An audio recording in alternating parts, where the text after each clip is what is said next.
Hello, everybody, and welcome to today's episode of Rise Up Voices from the Frontlines. And today we are doing an interview with a powerful musician, nonprofit leader, and amazing friend, Scotti Fraser. And I cannot wait to share with you everything that he and his organization have going on. And give us just a second. I'll get him right to the stage. Hello. How are you doing, my friend? So good to be here. Apparently, I'm stumbling over my words today. Not enough coffee. Coffee. Gotta have more. Right? So you have so much going on. I don't even know where to start. So we're going to back up and we're going to start with the part that most people don't talk about.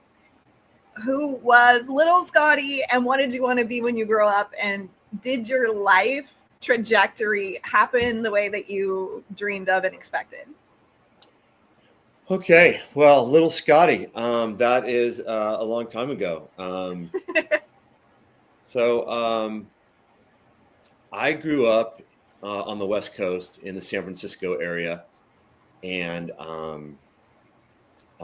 grew up out of basically a broken home. And, I was kind of, I had that one parent family, and, saw dad on the weekends and that kind of thing. And I had a lot of hardships in the upbringing in the early years, got knocked around quite a bit. And it really affected me in a way that I wanted to be good to people, good to my kids and all that when I grew up. I always had music through all those hardships and that hardship family dynamic. And I started out playing music at a very young age and started playing in bands and trying to hone my craft and all that. And it was really in a way to find my space, find my voice, and find an escape from the hardships of my life, my young life at that age. And music was definitely was an avenue for that, where I could express myself. And I couldn't always, young people, many people can't always get their thoughts out through words, but so many of us can through a song. So music was an awesome avenue of that for me. Right. So for those of you that are watching the podcast new and don't know why I asked this question, there is a tremendous correlation that's being found between ACEs, which is adverse childhood experiences, and the people that seek out a military or first responder career. So one of the things that we do at Battle to Be is research. So I'm asking this question because I have a population of people who are military and first responders to see if just randomly, this is obviously a random study. If I ask everyone and just note down, what are we finding? Is this correlation as strong as we think it is? Then we'll have evidence to suggest that those of us with really troubled childhoods tend towards first responder helping professions, these high stress working environments. And there does appear to be a really strong correlation there. So I'm not just asking about childhood to start a conversation that, an awkward conversation. There's actually a method always behind the madness here. So, Scotti, you're talking about this tremendous, powerful access point of music. And that is really what the nonprofit that you've created, what your entire life is wrapped around now, is using this as an access point to not only heal yourself, but to help heal others. Can you tell us a little bit about that journey of using music for yourself and then adapting that to using music to reach out and access others? Well, I must say, leading into that, it's really fascinating that you say how there's a lead in of people like myself that have had adverse childhoods into the military, because in addition to music, I ended up in the military, I ended up in the Marine Corps. And I definitely, just to give you a side note, I definitely found that that family structure that I was looking for. I found that in the military, and that brotherhood, sisterhood, and all that is still very vibrant in my life nowadays. Um, and you know, I found that wherever we were in the Marine Corps, and the Marine Corps can be a very challenging lifestyle, especially the Marine Corps infantry. I'm not taking anything away from any of the other branches that I'm so honored to be connected to. But in the Marine Corps, times were so hard, and I always seemed to find a way to come across a guitar. And as we mentioned earlier in the green room, you know, we all have our voices, and music was always a refuge for us in hard times. I do remember being in some very challenging training and finding that guitar and breaking out that guitar and just going into song, and the guys all, you know, leaning into the song and everyone singing their part. And I played a little guitar in the Middle East, in the Iraq, Kuwait area to motivate my brothers through hard times. I was able to play guitar in Guantanamo when I was there to motivate my brothers through some very hard situations. But the nexus of it is you're absolutely right that through these hardships, music has always been an avenue and, like I say, a refuge to to move from those hardships into something more positive. And your music is, I've been following you for a long time, even before I knew you. And Scotti's music in public, what he puts out in public and for you guys to consume, has a really unique but very 80s vibe edginess to it that you don't see very often. So it's got that deep passion, but it's also got that like biker grindy kind of edge to it. So it speaks to both parts of our humanity. It speaks to the loving, tender parts of us, and it speaks to that like dark, aggressive, like raw and real military personality side of things. So his music is a very unique, all-encompassing emotional experience, dare I say. And if you know, you know what that means. and if you don't, you definitely need to download some of his music and experience that for yourself. So tell us a little bit about your organization and your projects and what you have, your mission and your passion and purpose. All of it's related. Yeah, absolutely. So I write these songs to segue into it. I write these songs. It's original music. I've got an album out now on all things streaming, Spotify, Apple, Amazon, all those good things. And then a new record called American Made that I just released. And what I try to do with my music, just what you said, is to say something a little bit more.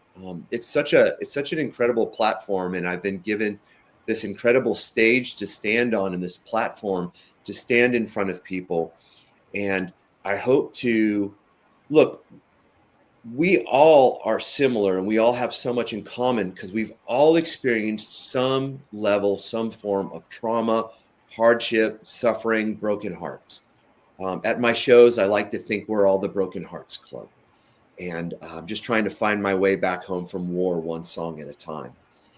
So I want to do something and say something a little bit more in the lyrics than, just kind of an average fun party song or what have you. So I try and bring my experiences from my time in war, from my trauma that I experienced, and turn it into something positive for people. So with the help of my amazing wife, we started this organization called Sergeant Records. And what Sergeant Records does, you can find us at sergeantrecords.com. We are a record label just starting out. We're a music production organization, and we put on musical events, as you've been to. And we try and do something is usually centered around a charity, one of our benefactors, like we'll do a diaper drive for struggling veteran families. We'll do toy drive for Christmas presents for struggling teen moms. And that's, really what we want to do with the music is to connect people and to serve people. We even have a resource page on our website where if people are looking for connections and help in certain areas, they can go to the resource page, click on one of the links and go to the website to find additional resources for help in various areas. Amazing. So what is your favorite song that you have out? Of myself? Yes. And I know that probably changes. What is your current favorite song? It changes quite a bit. One of my favorite songs is a song called Half the Way Home. And that is on the new record called American Made. Half the Way Home is a song I wrote from my personal experience of coming home from war, coming home broken and very different with conflicting emotions. It is the story of someone coming home from war and my story of when I looked at my beautiful wife in San Diego when I came home and I wrapped my arms around her. And I get emotional just thinking about it, but I basically had to look her in the eyes and say, can you wait for me? Because I'm not all the way home yet. And so many of us who go through traumas, especially like through war, are we left a part of ourselves there. That's one of my favorites. And the other of my favorite is really Never Surrender, which is the lead song off of my Do or Die album. And Never Surrender, I try and get the audience to sing that chorus with me. And the chorus says, I will never surrender on this life. And I try and make that song like a rally point where folks, if you say it enough, it kind of becomes a mantra and you start to maybe believe it enough. And I want people to really rally around that statement and really believe it, that I will never surrender on this life, no matter how hard things get. So those are two of my favorites. Let's go a little deeper into your personal experience. You served and you speak about your brothers with so much love, but there is an undertone of suffering there. So would you mind telling us a little bit about your story and your experience of having gone to war and having the experiences that you have, and then that like reintegration process and the struggles that come of that, whatever level you're open to speaking to? Okay. Well, yeah, thank you for your interest in that. As I mentioned before, I was in the Marine Corps Infantry. So in Iraq, in the invasion phase of Iraq in 2003, I crossed into the border of Iraq into country with my infantry unit on D-Day, on the first day. And for the better part of 2003, went through numerous firefights, and gunfire was constantly all around me. And we engaged the enemy. We lived through battles, and we took a lot of, across our regiment, we took a lot of casualties. I have friends that didn't make it back, and all the ones outside of that are my brothers, and it hurts. And I experienced the frontline, visceral, graphic experiences of frontline combat. Saw a lot of death, a lot of human suffering, and that really, really drastically affected me. I have an emotional heart for people who are suffering. That really drove the direction of my music and of my lyric writing and of my intention to help people through music. But we definitely, we were in the grinder. There was a lot of messy parts of war and blood and human suffering and hardships, and it dramatically affected my outlook on life. I think it's really hard for people to understand why when people come home they're different, right? Why when people come home are they antsy and nervous and paying attention to everything around them, and Right. why do sounds, just a backfire of a car can be enough to put you on the ground? Like, that doesn't make sense to people because they just can't conceptualize the nervous system changes and the thinking changes and the process of being afraid for your life for so long that you can't turn it off. They just don't grasp the intensity of that. So one of the goals of this show is to bring your stories forward to show, yes, you survive. Yes, you're a powerhouse, and you are wounded still at the same time, and that we need to learn how to see you as both of those things at the same time. And I think that sensitivity to the pain is really important. Right. So thank you for sharing some of your story, because without going that deep, people will just see you as, oh yeah, he's a Marine and he's got his stuff together and he's out here writing this powerhouse music.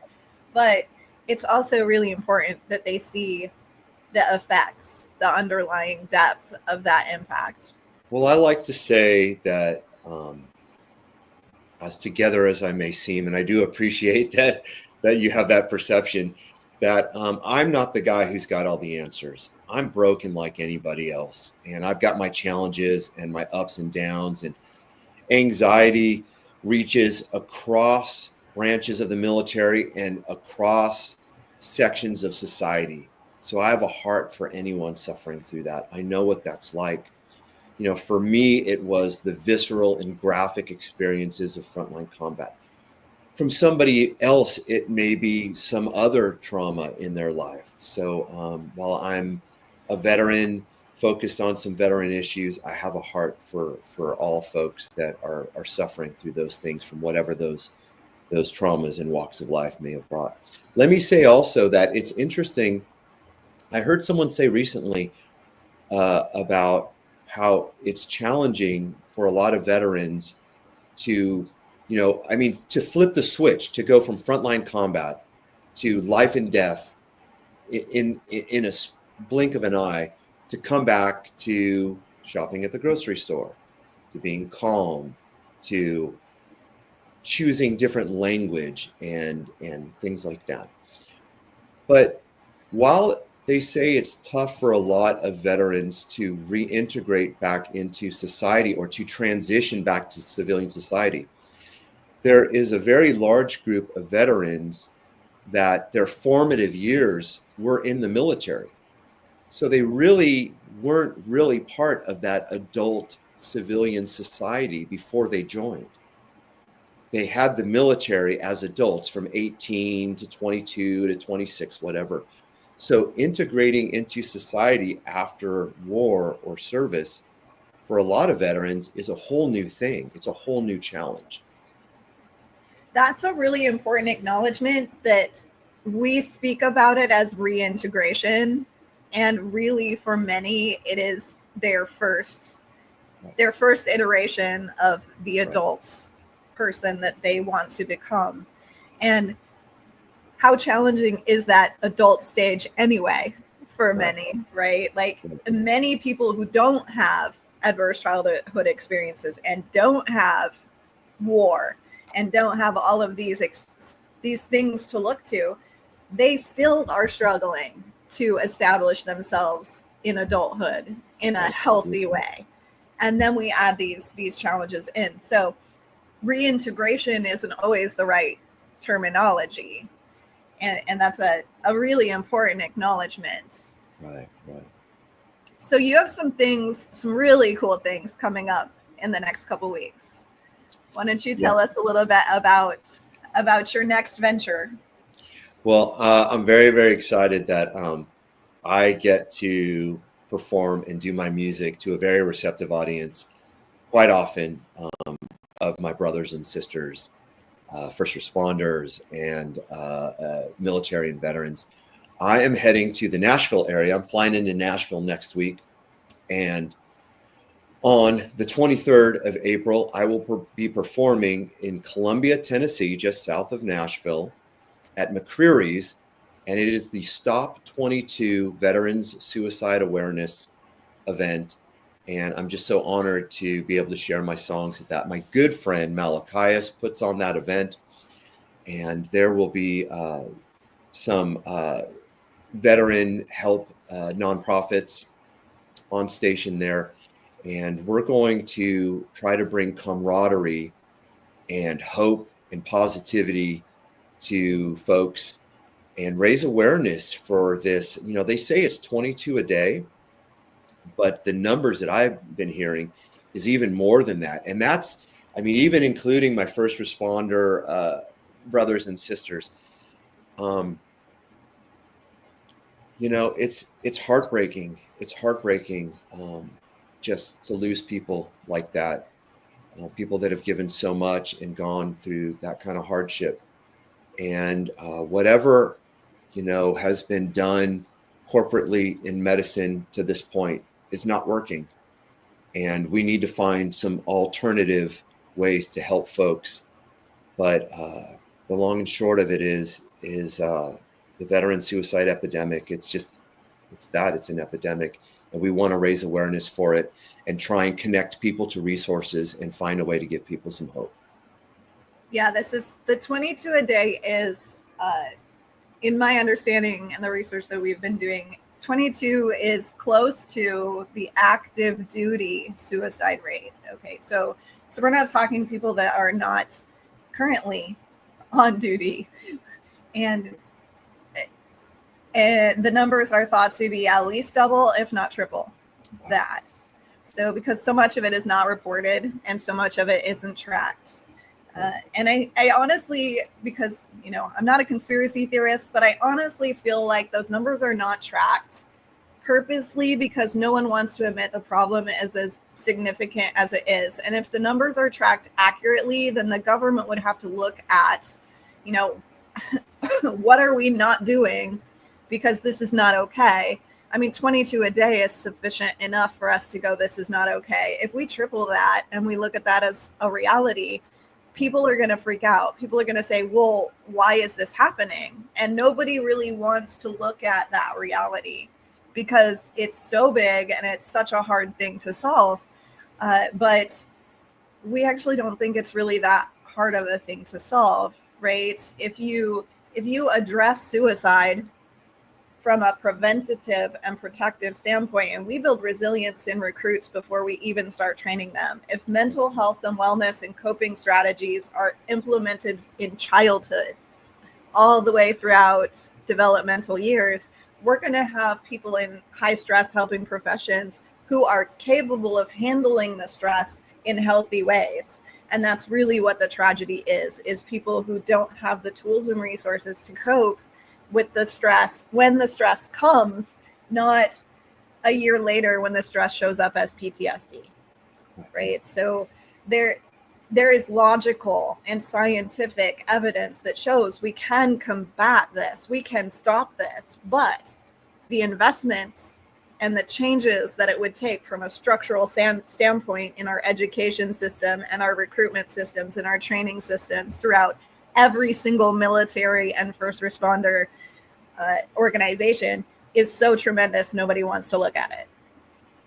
Yeah, you know, I mean, on that note, it's just, you know, I mean, absolutely fascinating what you're saying, and it's scary that you're saying how high the numbers could be. You know, they say that PTSD is a normal reaction to an abnormal environment. I think of a lot of, I'm in contact with a lot of my brothers I served with. I don't really know many of them that are not touched by PTSD, at least a little bit. But,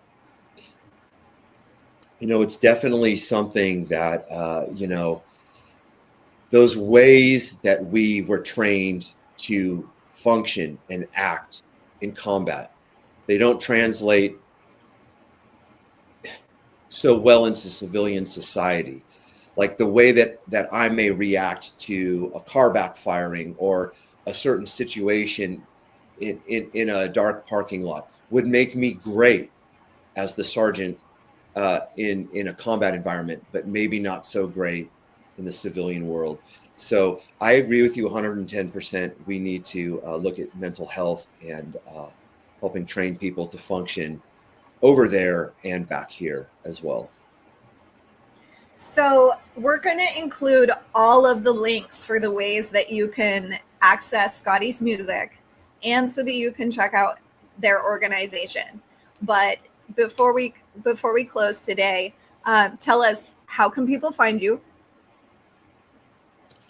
You can find me by, there's the spelling right behind me, Scotti with an I, Fraser with an S. It's kind of the little bit more of the tricky spelling on there. It's the Scottish spelling. And you can find me at scottifraser.com. There is a contact tab on that website that will go directly to my email. I respond to everybody who writes, no matter what. That website is full of everything from photos to official music videos to links to Spotify and my upcoming events, wherever they may be. Also, our organization, Sergeant Records, you can find that at sergeantrecords.com. We usually have our Operation Help tab, which is our charity of the month that we're running, if you want to get involved that way. And there is a resource tab with some great resources for everything from mental health to other things to help our veteran community. So. And can people get your access to your records on your website as well? So none of the records have been pressed on hard copy vinyl yet, though that is a big hope of mine. Everything is digital. You can find all of my music on all things streaming: YouTube, Amazon, Apple, Spotify, Pandora, everywhere worldwide. It is streaming. So you can go on and listen that way or download through Apple Music, however you like. Awesome. So before we head out for the day, what is your favorite quote or final words that you want to leave with people?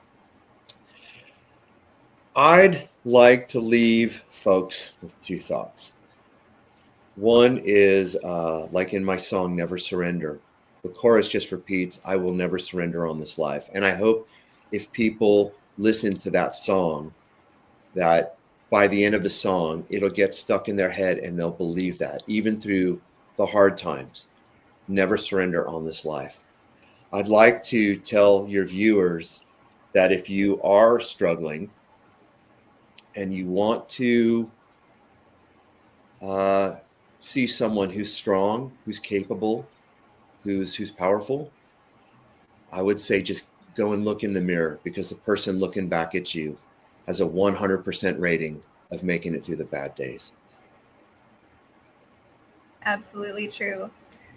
So thank you so much for being here with us today. And hopefully you'll get some brand new followers, some brand new listeners, and some brand new donors for your very worthy organization. Thank you.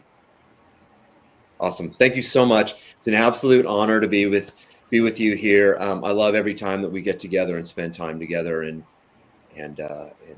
do our events together. So thank you for listening to me and helping give a voice to my music. Thank you. Thank you, everybody, so much for watching today's episode of Rise Up Voices from the Frontline. And again, Scotti is local to me, so we have the amazing privilege of working events together, and he is all in, 100% heart, 100% integrity, 100% of the time. So if you ever run into Scotti anywhere, just, make sure that you say hi, make sure that you support what he's doing, and go have a listen to his music, because I'm sure that it will, no matter what your experience is, no matter what your lifestyle, it will speak to your heart. So thank you for being with us today. We'll see you again at the next episode of Rise Up Voices from the Frontlines.